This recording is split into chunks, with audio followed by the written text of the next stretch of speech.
আসসালামু আলাইকুম। আপনাদের সামনে আমরা নতুন ভিডিও নিয়ে চলে এসেছি। তা আজকে ভিডিও হলো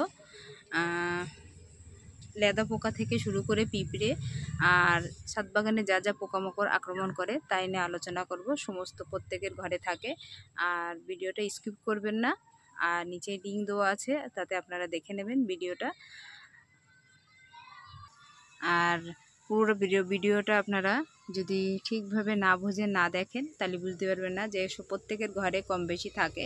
তাইলে আজকে আলোচনা করব আর গাছে দিয়ে প্রয়োগ করে দেখাবো যে কোন কোন গাছে দিতে হবে আর কোন কোন গাছে দিতে হবে না, মাটির পক্ষে কতটা ভালো।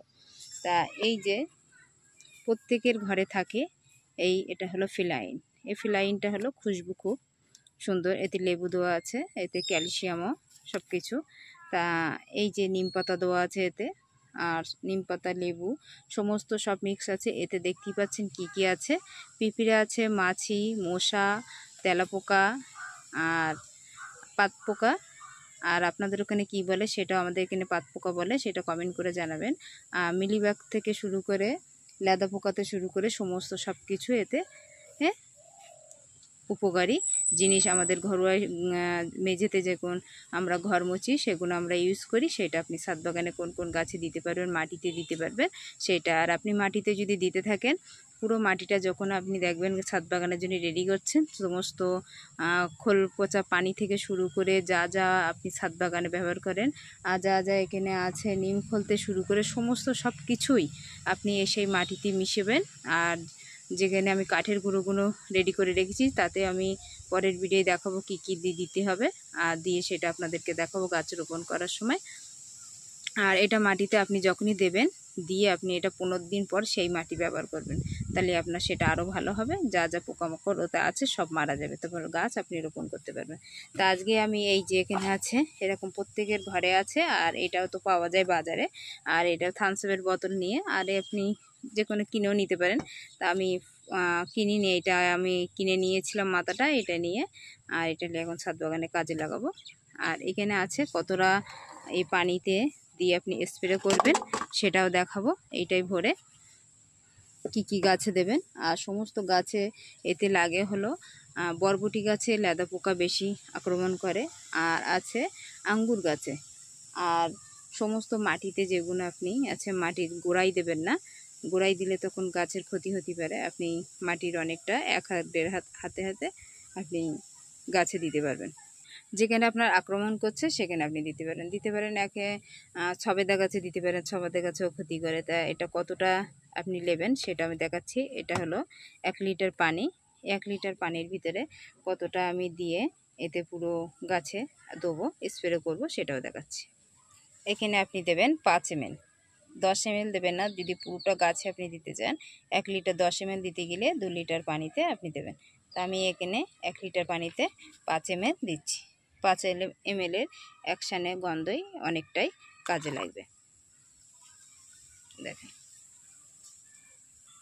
দেখেন বেশি সাদা হয়নি, হালকা এইভাবে আপনি পানিটা ভালোভাবে গুলে নেবেন।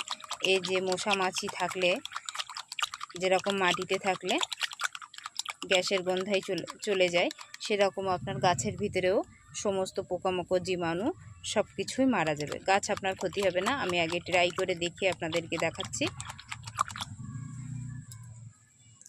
আর এতে আপনি হলুদও দিতে পারেন। তো হলুদ দেওয়ার থেকে আপনি হলুদ যদি দিতে পারেন অন্য সময় দেবেন, এটা দিলেও আপনার উপকারে হবে গাছে।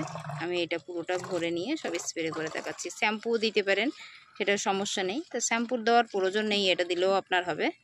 কেন গাছের বেশি পাওয়ার জিনিস সহ্য করতে পারবে না, সে করে ক্ষতি হবে। তাতে আপনি এতে 1 লিটার পানিতে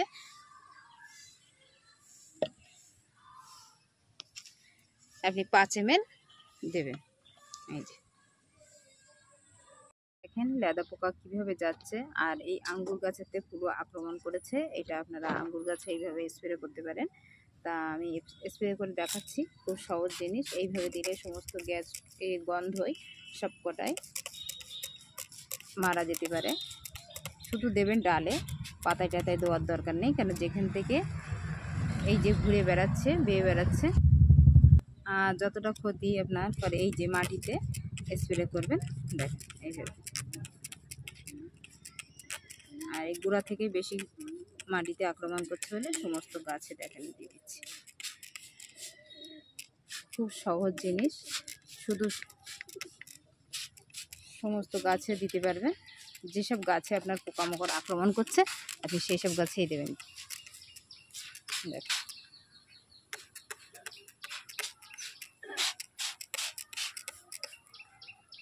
এখনও আমারও উপরের দিকে আসেনি, যতটা গোড়ায় লাগছে, কেন গাছের গোড়ায় বেশি ক্ষতি হয়। তা যতটা পারবেন এই যে আপনার কুঞ্চি দেওয়া আছে, এই যে কাঠের উপরে আছে সেগুলো আপনারা স্প্রে করে দেবেন, কারণ এখান থেকে আরেক জায়গায় গিয়ে সমস্ত গাছে গিয়ে আক্রমণ করছে। দেখেন এর ভিতরে এখানে উচ্ছে গাছে প্রচুর, আর ঝিঙে গাছ ছিল তাতেও আক্রমণ করেছে। আর এর ভিতরেও দিয়ে দিচ্ছি দেখেন সমস্ত গাছে, যে শুধু গাছে করলে হবে না, সমস্ত ডালে যেগুলো আছে কুঞ্চি টুঞ্চি দিয়ে আপনি মাচান করেছেন তাতেও দেবেন এ গায়ে। তাহলে এর গা দেহে যদি না ওঠে তাহলে আর আপনার গাছে ক্ষতি হবে না। তো দেখেন আমি শুধু এতেও করছি না, পুরো গাছেও করছি। আর যত কুঞ্চি আছে এখানে ছাদ বাগানে তাতেও করছি, যেন এর গায়ে যতটা বেরিয়ে আছে সেগুলো গাছ সুরক্ষা থাকবে। কিছু গাছে সবেদা গাছে দেবো, সমস্ত সব গাছে তো দেখানো অসম্ভব, ভিডিওটা পুরো লং অনেকটাই হয়ে যাবে, তখন আপনাদের অসুবিধা হবে। তো দেখেন আর সব গাছেই দিয়ে দেবেন যেগুলো আপনার পোকামাকড় আক্রমণ করছে, যতটা পারবেন মাটিতেও দেবেন। এই যে এখানে যে মাটি রেডি আছে তাতেও দিয়ে দিচ্ছি। দেখেছেন কত সুন্দর বাদাম গাছগুলো হয়েছে, এগুলো তুলে আমি অন্য জায়গায় বীজ করেছি বাড়িতে, করে অন্য জায়গায় বসাতে পারবো। আর এখানে যে আছে এই যে পচাতি দিয়েছি, এতেও দেবেন, যেহেতু পোকামাকড় হওয়ার থেকে মশা মাছির থেকে ভালো থাকবে মাটিটা। দেখেন দিকে দেখেন আর একটা শসা শেষ হওয়ার মতো হয়ে গিয়েছে, তো অবশ্যই শসা একভাবে হয়ে যাচ্ছে। আর এখান থেকে যে গাছে আঙ্গুর গাছে প্রচুর লেগেছে, কেন আঙ্গুর গাছে মিষ্টি জিনিস যখন ফল চলে আসবে তার আগে সমস্ত দেখেন আমি এখানে সব গাছে দিয়ে দিচ্ছি। দেখেন প্রত্যেকটা সমস্ত গাছে সব দেওয়া হয়ে গিয়েছে। আর যদি আপনাদের ভালো লাগে অবশ্যই যারা পুরনো আছে দিদি তাদের অবশ্যই এটা সাবস্ক্রাইব করবেন। আর যারা নতুন আছে তাদেরকেও বলছি, তাদেরকে বলতে হবে না, তাদেরকেও দেখার জন্য অসংখ্য ধন্যবাদ। আর যারা নতুন দিদি আছে তাদেরকেও অসংখ্য ধন্যবাদ। আর দেখেন আপনার যদি মরিচ গাছে হয় সেটাও আপনি দিতে পারেন। তো আমার মরিচ গাছে এতে খুব পোকা লাগেনি, তা আমার দিতে হয় না। তা যদি আজকের এই পর্যন্ত ভিডিও থাকলো, পরের নেক্সট ভিডিও দেখতে থাকবেন। আর যদি ভালো লাগে একটা লাইক শেয়ার সাবস্ক্রাইব, ভালো থাকেন সুস্থ থাকেন, আল্লাহ হাফেজ।